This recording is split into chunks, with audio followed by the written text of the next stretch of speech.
UkrUkraine on Monday rejected Russian calls to surrender the port city of Mariupol, where residents are besieged with little food, water and power, and fierce fighting shows little sign of easing.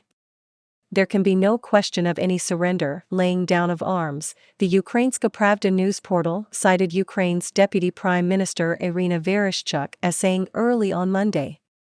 "We have already informed the Russian side about this."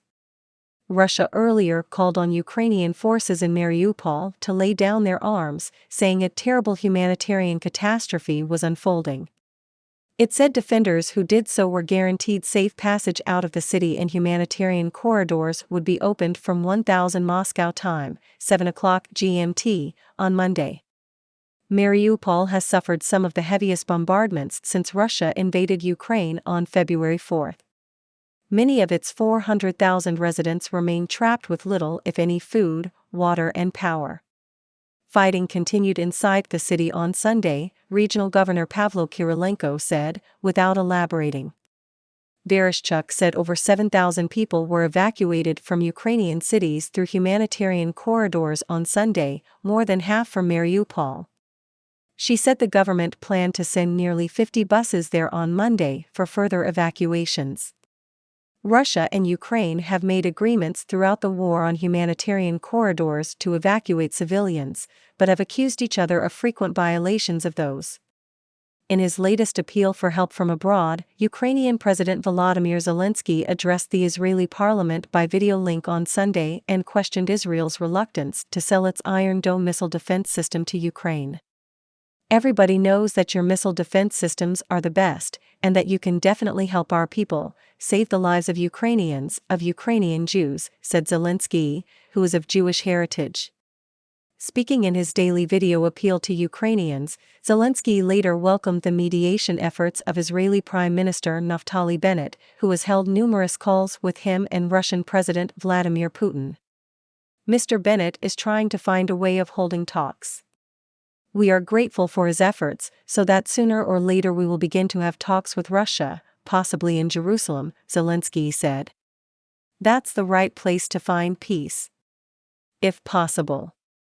Mariupol's council said on Telegram that several thousand residents had been deported to Russia over the past week. Russian news agencies said buses had carried hundreds of refugees from Mariupol to Russia in recent days. U.S. Ambassador to the United Nations Linda Thomas-Greenfield told CNN the deportation accounts were disturbing and unconscionable if true, but said Washington had not yet confirmed them.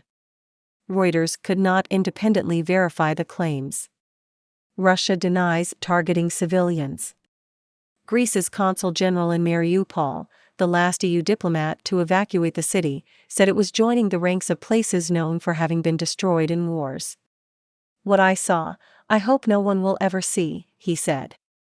Few advances. Capturing Mariupol would help Russian forces secure a land corridor to the Crimea Peninsula that Moscow annexed from Ukraine in 2014. Putin says Russia's special operation is aimed at disarming Ukraine and rooting out dangerous nationalists. Western nations call it an aggressive war of choice and have imposed punishing sanctions aimed at crippling Russia's economy.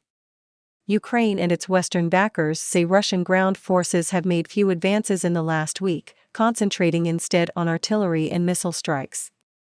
Zelensky's advisor Alexei Arestovich said on Sunday there had been a relative lull over the past 24 hours, with practically no rocket strikes on cities. He said front lines were practically frozen. Later on Sunday, however, Kyiv Mayor Vitaly Klitschko reported several explosions in the capital's Podol district and said rescue teams were putting out a large fire at the shopping center. He said at least one person was killed. Reuters was not able to immediately verify the report. The UN Human Rights Office said at least 902 civilians had been killed as of Saturday, though the real toll was probably much higher.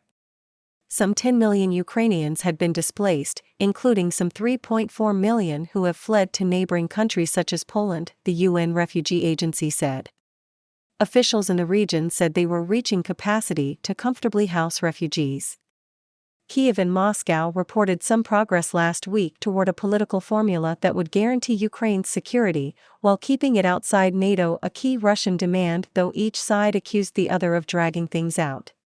Foreign Minister Mevlut Cavusoglu of Turkey, which like Israel has tried to mediate, said in an interview published on Sunday that the sides were getting closer to agreement on critical issues. In the southern city of Kherson, video seen by Reuters showed dozens of protesters, some wrapped in Ukraine's blue and yellow flag, chanting "Go home" in Russian at two military vehicles with Russian markings. The vehicles turned and left.